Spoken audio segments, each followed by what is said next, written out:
Hello everybody, Sergeant Soldier here, and we're back with Brick and Rust, and I'm still sick, and I still sound like garbage.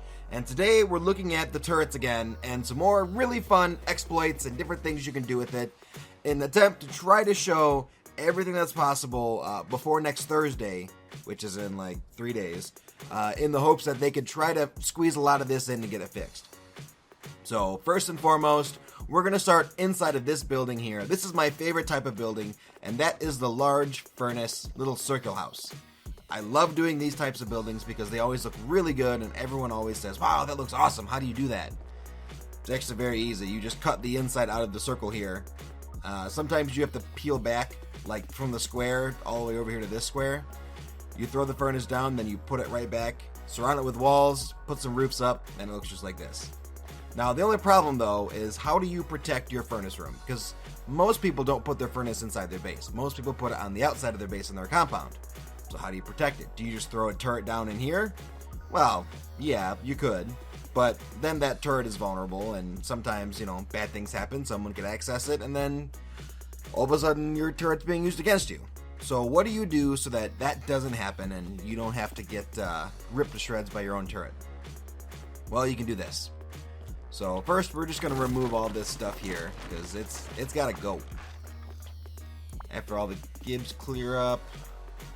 Now, this is a little difficult to get it to work every single time, but I normally have pretty good success. So from here, you have to place a foundation, preferably a triangle, as low to the ground as you possibly can. And then as far back as you can, you place a turret.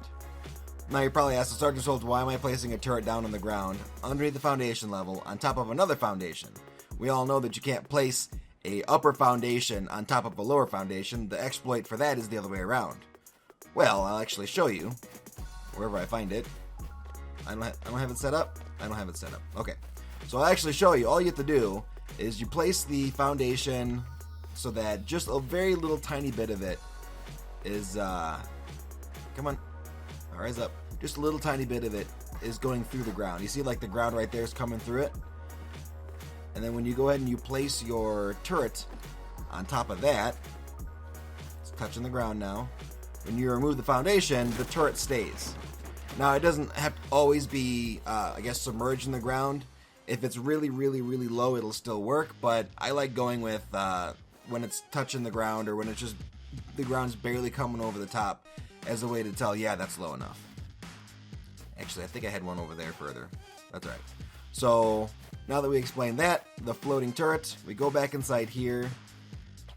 Remove that turret. Yes! It worked. Okay, great. Oops. Recover that. Jump. Okay. Now, as you can see, we can authorize the tip of the barrel there. That's very important. You want to make sure that is able to happen before you upgrade this foundation here, because if your foundation is too high, then you wouldn't be able to authorize the turret, and then that's bad. So we turn it on. See how even though the turret is now on, the collider for that barrel going up is still there. So you could still technically access it and fill it with ammo and stuff like that.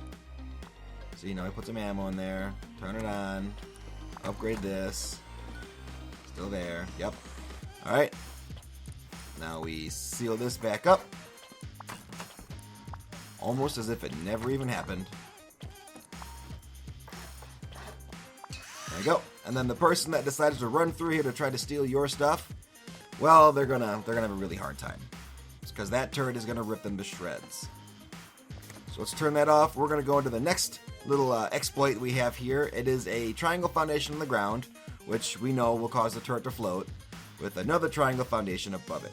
Now this does work with the square. It's a lot more difficult, so you might have a harder time with it. But I found that by putting the turret right there, so that if you look against the side, the foot of the turret should be poking out. Upgrade that to stone. Are you there? There you are. Right there. Now the turret is inside of a foundation. This could be applied to any foundation. We'll get rid of that too. Turret still there. There we go. It could be applied to any foundation. We previously saw one where it was involving the foundation stairs, and then we had another one where it was the double layered foundations with 2 turrets. This is just a different way to do it. And then from here, depending on how you have your base set up, I mean, you could just go all the way around. As long as this portion here is still sticking out, you'll run into no problems with it. So, how to fix that? I don't know. I kind of leave that up to Facepunch for a lot of this stuff. So, alright, I got one more to show you, and that's actually going to take us outside of this wall. So, before we do that, we have a double layered foundation with 2 turrets right here. One on the bottom, see it? And one on the top. Someone had asked me a question and said, Sergeant Soldier, if you embed your turrets under the foundations or in the foundations, what if they shoot a rocket at that foundation? Well, there's only one way to answer that, and we're going to shoot a rocket at the foundation. Now, I'm fully expecting the top turret to take a lot of damage, so let's see what happened. Top turret is, what's almost gone. Bottom turret took bottom turret took a lot of damage. Okay, so I was going to say, the bottom turret took just as much damage as the top turret. Being inside of the foundation doesn't protect the turret one bit. So, it could be because the foot is also sticking outside. Let's retry this. This time the turret will be completely submerged or embedded into the foundation, and we'll see if that one is damaged. I haven't tested this yet, so this is the first time of me doing it. Alright. No. How did you survive that time? You blew up, but you took 0 damage. So it could actually have something to do with the fact that the foot was hanging out. That's why it sustained the damage that it did. If you don't have the foot hanging out, or you're able to access it from behind, more than likely, like the stairs, more than likely it wouldn't receive any damage from rockets, so you should be okay with that. Alright, let's see, over here, yep, okay. Now this one, it's going to take a lot of attempts to get it to work correctly. So bear with me, I might have to cut this part out until I can get it to go. Alright, so it starts with a crater and a foundation. Let's put this one over here. Yeah, like that. Nope. Alright, see how that one didn't go? It's okay. We're going to keep trying. See if I can get it like that. Come on, go. Alright, let's try to remove it. There we go, now she's floating. So from here, you actually take a mining quarry. It does not work at the pump jack, by the way. And you place the quarry over the crater. And I might be too close to foundations. I might have to remove a bunch of stuff, which is fine. Alright, let's start removing. Alright, I'm going to remove some stuff, and we'll be right back. Because this isn't going to work unless I remove all this stuff. Okay, so we're back, and the way that this is set up, if you want it to work correctly, the turret has to be to the right of the crater, about that distance away. Now, I might have to do this multiple times to get it to work just the way it's supposed to. Hopefully not. I'm hoping I'm the right distance, too. I might have to go a little bit closer. But we throw that down. Oh, it's close enough. It's supposed to actually be on this other corner here. You might have to wiggle it a little bit further. But from the top here, you could actually... Well, you're supposed to be able to access the turret, but like I said, it's supposed to be on this side.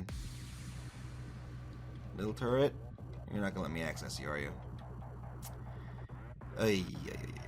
Okay, so let's try that again. I'm going to remove this, and we'll be right back. Okay, we have our crater back. Let's see if we can get this turret to float again. This time I'm gonna try to put it in a good spot, like that. Nope. Take 2. It might take you a few tries to get this to work, and unfortunately, you're gonna end up sacrificing turrets in order to do it. But getting it to stick is quite a pain. Not gonna lie. Quite a pain. Okay. And remove. Thank you. Alright, let's grab ourselves another quarry. Quarry, there you are. Alright, so this time we want to rotate it a little bit. Try that.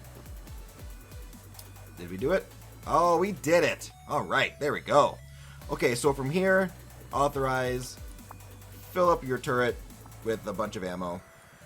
Whatever. And then turn that baby on.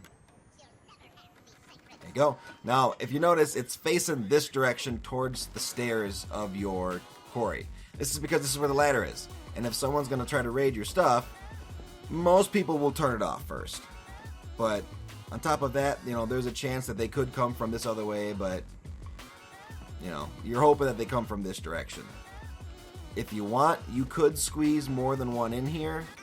However, they have to be like right next to each other in this spot, because if they're down over there, you're not going to be able to access them.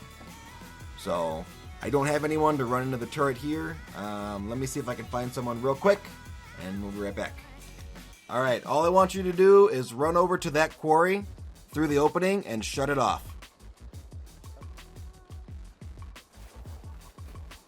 Alright, our friend Pew Pew is going to test our quarry turret. See how close it lets it get. Let him get. Oh, he didn't get very far. There's a little bit of lag there, but he didn't get very far. Turn that off, and then we'll let him TP back to here, and I'll show him what happened. So we'll be right back. Alrighty, well that's going to be it for this episode of Brick and Rust. We're looking at more turret exploits. Our good friend Pew Pew just bit the dust from this quarry turret. However, if you noticed, it was able to shoot him straight through the ladder. He didn't really stand a chance. Sorry, Pew Pew. But it's okay, because as long as we can get the ability for turrets to stick or float on the ground once you remove the foundation, something like this should be not possible. Or at least until the next way to do it comes out. But anyway, Sergeant Soldier, Brick and Rust. I'm still sick, and I'm still trying my best to put out videos for you guys. And we'll see you in the next Brick and Rust video. Bye-bye. Thank you so much for watching Breaking Rust, a series dedicated to exposing bugs, glitches, and exploits in the game of Rust. The idea is to get these videos into the hands of game developers as soon as possible, so please share this video to help achieve that. If you know of any bugs you'd like to have featured in an episode, please let me know in the comments below.